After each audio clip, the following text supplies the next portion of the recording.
Bien, amigas y amigos televidentes, gracias por continuar en sintonía de su revista Acción 10 en la mañana. Hoy en nuestro segmento La Consulta con el especialista nos acompaña el doctor Javier Bravo para abordar un tema de suma importancia y es precisamente la diabetes y la depresión. Pendientes a este tema porque el doctor ya va a dar todas las recomendaciones. Muy buenos días, doctor, y bienvenido una vez más a Acción 10 en la mañana.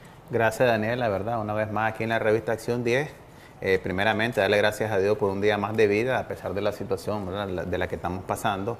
Hablar de diabetes y depresión son aparentemente dos temas distintos.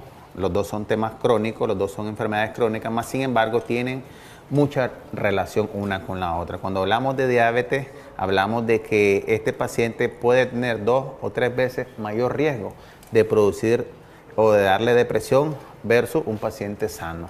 Y cuando hablamos de depresión, aquellos pacientes que están más propensos a la depresión pueden desarrollar un proceso más de depresión en un tiempo no definido, pues que puede ser aproximadamente entre 1 año hasta 5 años. ¿Por qué se da esto? Aquellos pacientes que están bastante deprimidos, se da la producción de una hormona que se conoce como cortisol. Este cortisol, cuando cae en exceso en la sangre, es una hormona que contrarregula o digamos que disminuye la función de la insulina. Y recordemos que la insulina es indispensable para el mantenimiento del nivel de control de azúcar. Entonces, cuando tenemos esta hormona ahí, lo que hace es inhibir esta función y por ende, pues el paciente, conforme va pasando el tiempo, conforme va desarrollándose la depresión, este paciente puede caer en un estado de hiperglicemia como estadio inicial y posteriormente desarrollar diabetes. Pero ojo con esto, no significa que porque el paciente tiene una depresión ahorita y desarrolló diabetes mañana. Esto va generalmente por etapas, ¿verdad? Que es muy importante. Ahora, doctor, ¿qué consecuencias podríamos tener a futuro en un paciente diabético que desarrolla depresión? Eso es muy buena pregunta, porque imagínate, un paciente diabético que se le dice, ok, llega a la consulta y dice, mire, usted está complicado por un problema renal. Entonces el paciente lo primero que presenta es un signo de negación, de decir, bueno, pero si yo estoy bien, doctor, yo estoy orinando bien, es decir, se está negando a algo que está ocurriendo. Entonces ese paciente generalmente no le toma mucha importancia a ese problema y puede darle lo primero un síntoma de tristeza o de dolor, ¿verdad? O algo que él no lo esperaba y más sin embargo, a medida que pasa el tiempo, ese paciente se va aislando, va presentando llanto y posteriormente, pues al no asistir a las consultas porque se está negando, ese paciente puede sufrir una complicación como una amputación o un daño renal crónico por el estadio de descompensación del azúcar. Ahora, doctor, ¿podría la actual emergencia sanitaria mundial ayudar a un paciente diabético a desarrollar depresión? ¿Influiría esta situación en algún momento? Influiría clásicamente, estamos hablando de una situación en la que el paciente se siente restringido y frustrado, no poder salir. Y si sale, está con la idea de que si va a un lado se puede contagiar y si va a otro lado también. Entonces está con temor. Entonces, pero si el paciente conoce todas las medidas de prevención, conoce cómo debe de cuidarse, ese paciente no debería de tener miedo. ¿Ves? Y a la misma vez, si está bien controlado, obviamente tampoco debería de tener miedo. Entonces, lo más ideal es eso, es decir, por ejemplo, Anila, si tu papá tiene cita con el médico que lo va a ver, entonces el médico viene y dice, vamos a programar la cita a un paciente a tal hora, a las 2 horas el otro o a las 3 horas el otro, o cada 40 minutos, con el objetivo de que todos los pacientes no se junten, ¿entendés? De esa manera vas a prevenir de que si existiera un contagio, vas a prevenir que ese paciente se contagie, siempre con las medidas del distanciamiento, lo que es el uso de la mascarilla, el alcohol y todo lo que ya conocemos, el lavado de manos.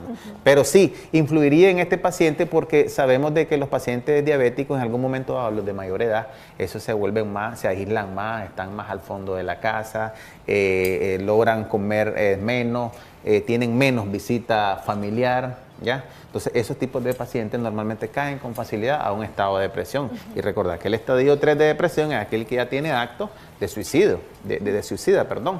Inclusive, yo conocí un paciente que a los 104 años se suicidó, ¿ves?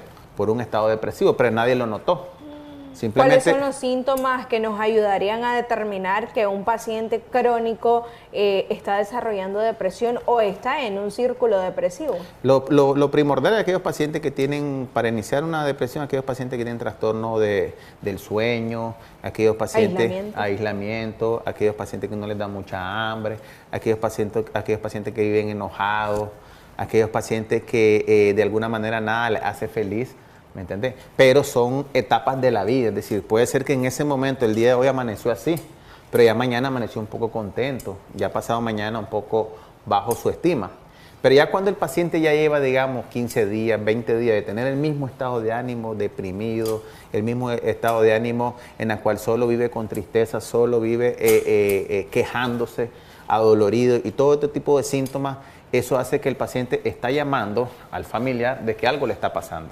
Y si no reaccionamos en ese momento, vamos a tener una complicación en ese paciente, porque aparte de que estos pacientes se aíslan, no toman su tratamiento como es. Y si se le tiene que aplicar insulina, probablemente no se dejen aplicar la insulina, porque probablemente con los años de padecer de diabetes, ellos, digamos, ya están, que ya no quieren saber nada de la misma enfermedad y de la misma aplicación de la insulina.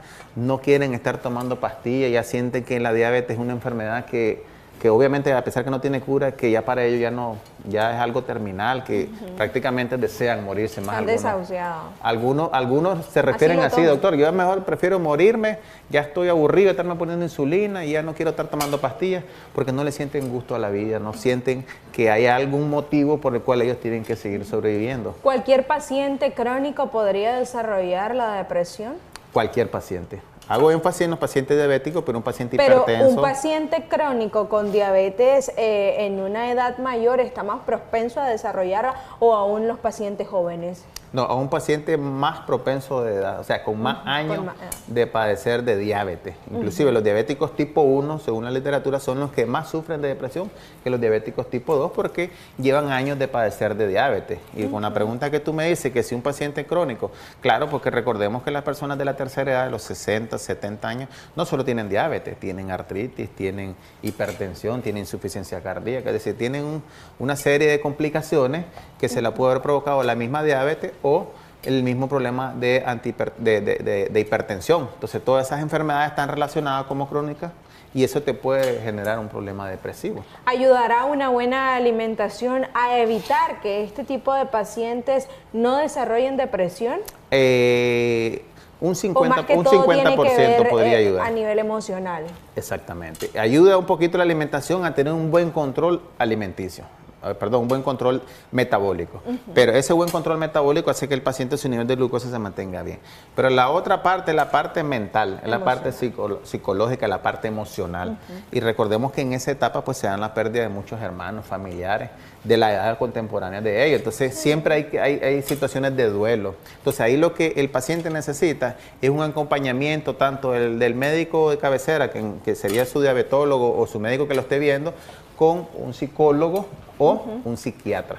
Muchos le temen al psiquiatra porque piensan que son solo para pacientes, ellos dicen pacientes con esquizofrenia o con problemas mayores como locura y esas cosas, pero más sin embargo ellos también atienden situaciones de duelo o situaciones de depresión. Aunque nosotros lo podemos referir o que nosotros lo podemos atender, también lo podemos enviar a donde otro experto que le lleve la secuencia y nosotros quedarnos con la secuencia de lo que es la diabetes. Ok, doctor, ¿sus recomendaciones en cuanto a este tema?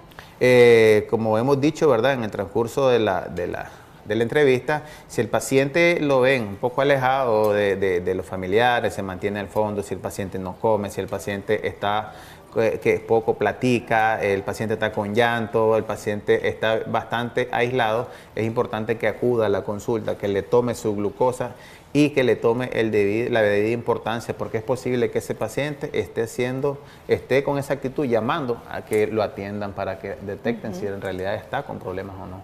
Ok, bueno, muchísimas gracias, doctor, por habernos acompañado una vez más a través de su revista Acción 10 en la mañana, abordando temas siempre de suma importancia. Nosotros continuamos con más a través de su revista Acción 10 en la mañana.